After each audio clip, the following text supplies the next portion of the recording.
Una de las muletillas más usadas por los que quieren justificar el terrorismo palestino es que el mismo se debe a la ocupación, entre comillas. Sin embargo, los hechos históricos demuestran lo contrario. He aquí un listado de ataques árabes contra judíos en la tierra de Israel en épocas anteriores al establecimiento del Estado y otras en épocas inmediatamente posteriores al establecimiento del Estado.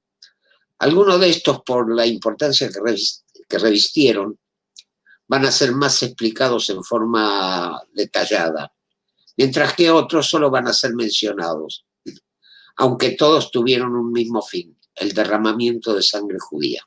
Y vamos a comenzar. Batalla de Tel Hai, 1 de marzo de 1920.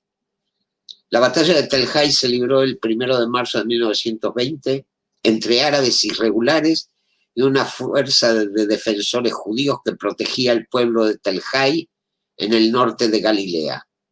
En el transcurso del evento, una milicia árabe chiita, acompañada por beduinos de un pueblo cercano, atacó la localidad agrícola judía de Tel Hai. A raíz de la batalla, 8 judíos fueron asesinados.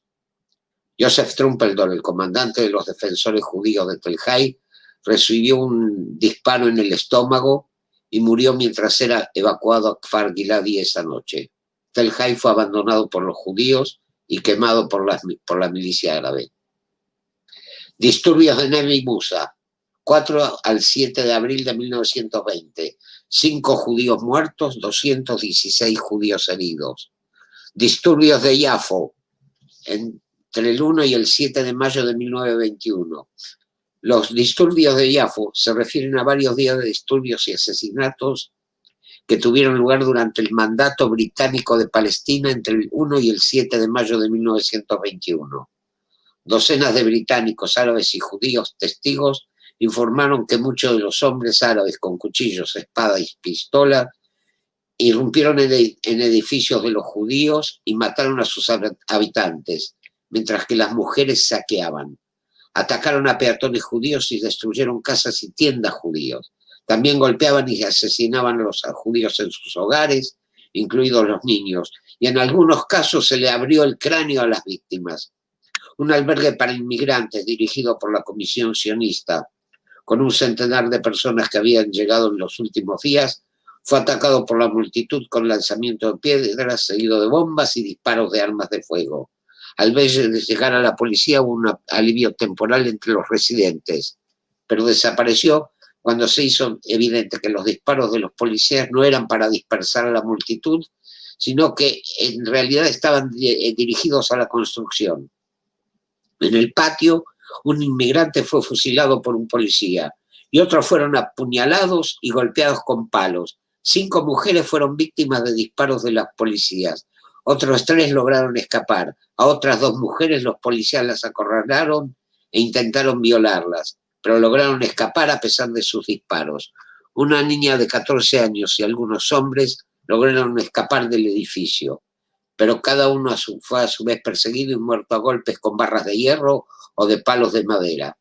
Como en el año anterior, durante los disturbios palestinos de 1920, la turba destrozó los edredones y almohadas de sus víctimas, al igual que en los pogromos de Rusia, realizando en el lugar nubes de plumas. Algunos árabes defendieron a los judíos y les concedieron refugio en sus hogares. Muchos testigos identificaron a sus agresores y asesinos como sus vecinos. Varios testigos dijeron que también habían participado policías árabes. Son los policías que yo mencioné antes que participaron de la matanza. El alto comisionado Herbert Samuel declaró el estado de emergencia, impuso censura en la prensa y pidió refuerzos procedentes de Egipto. El general Edmund Allenby envió 2 destructores, uno a Yafo y otro a Haifa. Samuel se reunió con los dirigentes para pedir calma y entre ellos estaba Musa al-Husseini, que había sido destituido como alcalde de Jerusalén a causa de su participación del año anterior en los disturbios. Y él solicitó la suspensión de la inmigración judía. Samuel asintió y a 2 o 3 pequeñas embarcaciones que llegaban con unos 300 judíos, se les negó el permiso de desembarco, viéndose obligados a regresar a Estambul. Al mismo tiempo, Amin al-Husayni, sobrino de al-Husayni, fue nombrado Gran Muftí de Jerusalén, una decisión que más tarde encontraría muchas críticas. Los combates continuaron por varios días y se extendieron cerca de Rehovot, Kfar Saba, Petah Tikva y Hadera. 45 judíos fueron asesinados, 140 judíos heridos. Acá llegamos a un episodio trágico, la masacre de Hebrón, del año 1929. Fue durante el mandato británico, el 23 de agosto de 1929. Fue perpetrado por una masa de árabes palestinos armados de bastones y cuchillos, que se agruparon para asesinar a los judíos de Jerusalén y sus alrededores, desde donde se al resto del territorio. Los supervivientes se vieron obligados a huir de Hebrón y sus bienes fueron saqueados y ocupados por los residentes árabes hasta después de la Guerra de los 6 días de 1967. Estos acontecimientos llevaron a la reorganización y al desarrollo de la Organización de Defensa Judía Haganá, que más tarde se convertiría en el núcleo de las Fuerzas de Defensa de Israel. En Hebrón, a principios de los años 20, un periodo de acoso árabe hacia la colectividad judía, con insultos en las calles, palizas ocasionales, ataques con piedras a través de las ventanas de sus hogares y ocasionalmente disturbios en la cueva de los patriarcas. Hasta el momento existía una relación amistosa entre las comunidades judía y árabe de Hebrón, a pesar de haber una fuerte tradición de hostilidad hacia los judíos. En ese periodo, la comunidad judía presentó varias denuncias ante la policía británica, reclamando que no se hacía lo suficiente para protegerlos. Los judíos atribuían algunos de los problemas a las actividades de los nacionalistas árabes de la Asociación Musulmana Cristiana, que incluía la propaganda racista, canciones antijudías y otros incidentes. En 1928, los musulmanes trataron de obtener de los británicos los derechos sobre el muro occidental. No es nada nuevo lo que vivimos ahora, incluido el espacio utilizado por los judíos para el culto. Durante la renovación de las descuidadas mezquitas en Jerusalén, se pusieron en marcha nuevas actividades de construcción.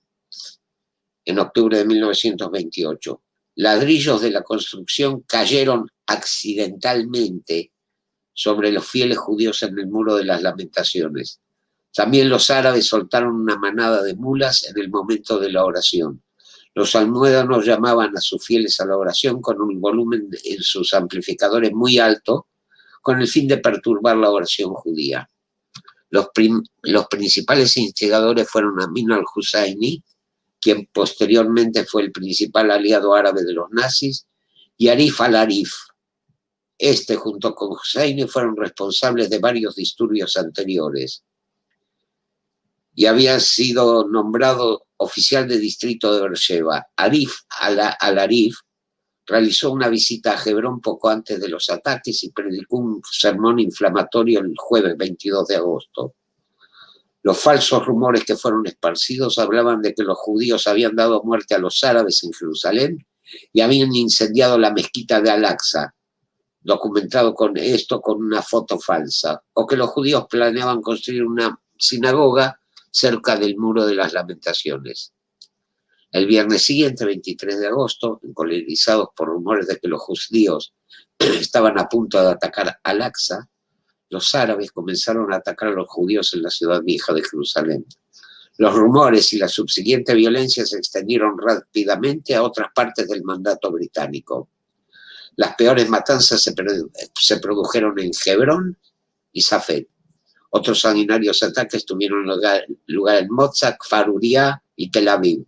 Un día antes de la matanza, el líder palestino y gran muftí de Jerusalén, Amin al-Husayni, incitó abiertamente a los árabes de Palestina a salir a matar judíos, lo que efectivamente se inició inmediatamente después de la plegaria de los viernes. Hebrón fue la ciudad donde los hechos adquirieron mayor gravedad. Mientras la comunidad judía que era de aproximadamente 800 personas y que convivía pacíficamente junto a miles de vecinos árabes, estaba ya descansando en el Shabbat, 67 miembros de la misma fueron asesinados de forma brutal dentro de sus casas y sinagogas, y 66 más resultaron heridos. Hebrón se convirtió en una ciudad de violaciones, terror y asesinatos. El ataque se realizó con toda clase de vejaciones, por lo que la población huyó despavorida y los supervivientes fueron transferidos a Jerusalén, dejando a Hebrón desprovista de su antiquísima comunidad judía, un hecho calificado de limpieza étnica. Los disturbios del año 1929 eran acompañados por eslogans como Palestina es nuestra tierra y los judíos nuestros perros, y actos cometidos por árabes como la matanza en Hebrón, donde los asesinos de niños los torturaban antes de matarlos. La comunidad judía en Palestina se encontró en medio de una ola de disturbios violentos que barrieron con furia los asentamientos y barrios judíos a lo largo y ancho del país. El peligro amenazaba ahora la supervivencia misma de la comunidad judía. El resultado, 133 judíos muertos y 339 heridos. En el mismo año, en Safed, también hubo una masacre, y como en todas las otras, la policía británica se mantuvo pasiva, miró para otro lado. Durante estos motines en Safed fueron asesinados 20 judíos y otros 80 resultaron heridos. Hay que destacar que la comunidad de Safed estaba integrada por no combatientes, eran gente que se dedicaba al estudio de la cábala, era una ciudad de cabalistas. O sea, toda esta serie de masacres del año 29 sellaron la desaparición de comunidades judías milenarias instaladas en la zona. Como dije, el saldo de la matanza es de Safed, 20 muertos, 80 heridos. Entre 1936 y 1939, durante la rebelión árabe, fueron muertos 415 judíos y también murieron británicos. En 1938 en Tiberia, un pogrom, 19 judíos muertos. 14 de diciembre de 1947,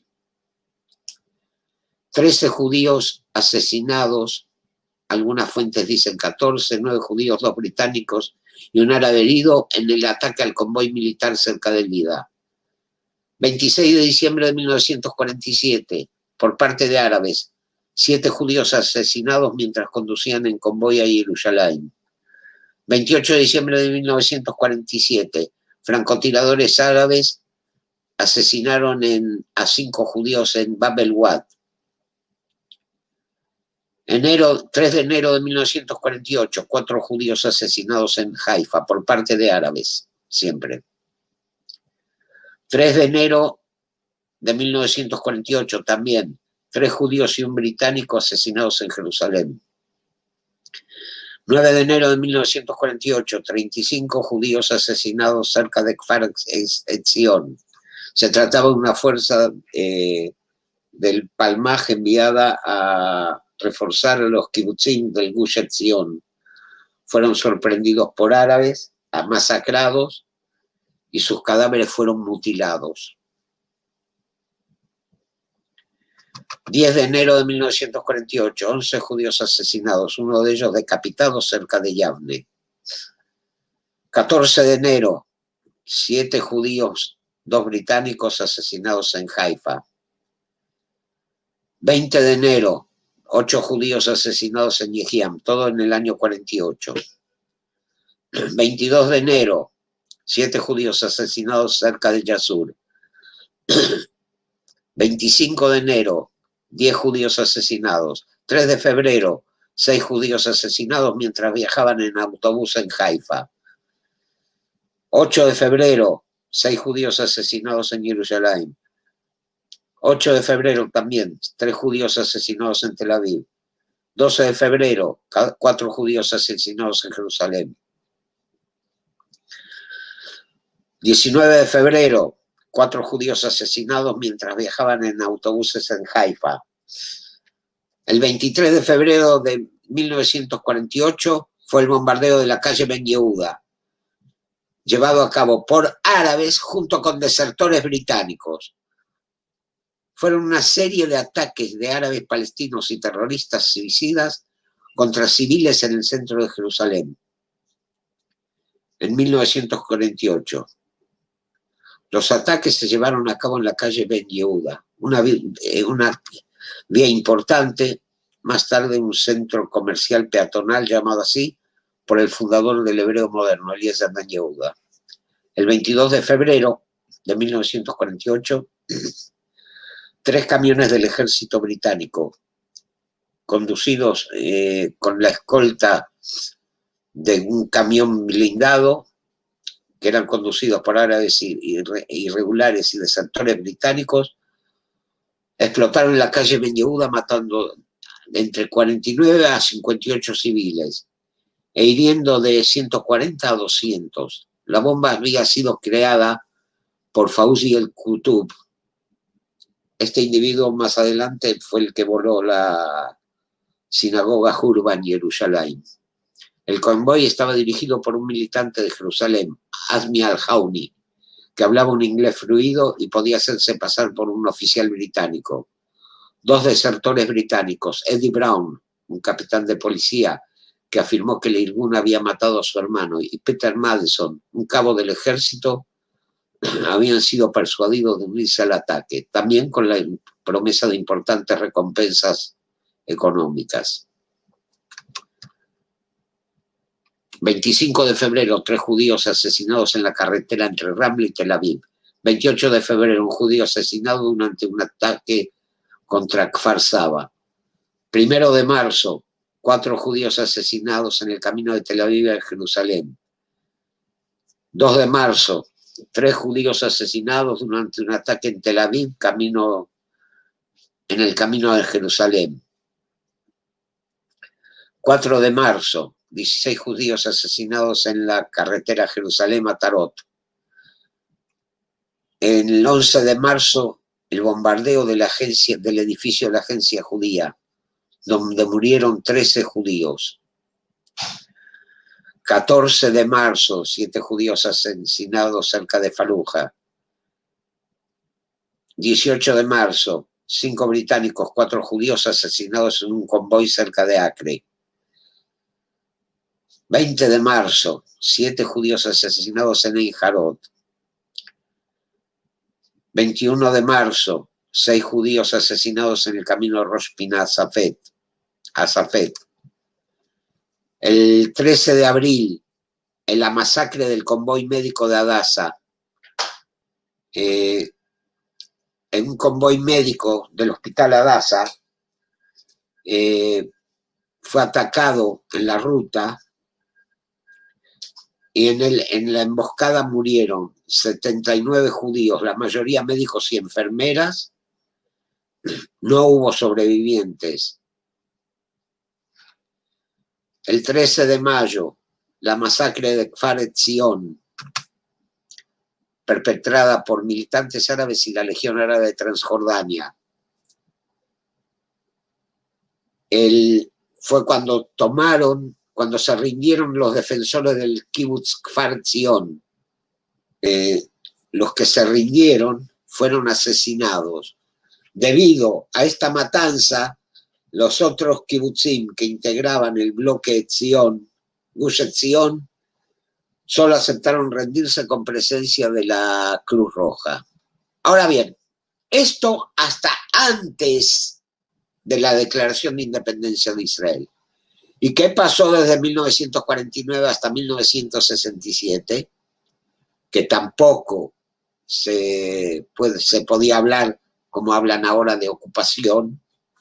No había territorios ocupados, entre comillas, perdón. Tenemos la masacre de Malea Kravim, llevada a cabo el 17 de marzo de 1954, a plena luz del día. 11 pasajeros que viajaban en un autobús de Eget, la compañía israelí, fueron asesinados a tiros por árabes que se emboscaron y abordaron el autobús. Uno de los pasajeros murió 32 años después por sus heridas en un estado de parálisis y reconocimiento parcial. Sobrevivieron 4 pasajeros, 2 de los cuales fueron heridos por los pistoleros. En febrero de 1951, Jamil Muhammad Muharraf, miembro de un grupo armado jordano, violó y asesinó a una niña israelí en el barrio de Katamón, en Jerusalén. El 1 de enero de 1952, 7 hombres armados atacaron y mataron a una niña de 19 años en su casa en el barrio de Beit Israel, en Jerusalén.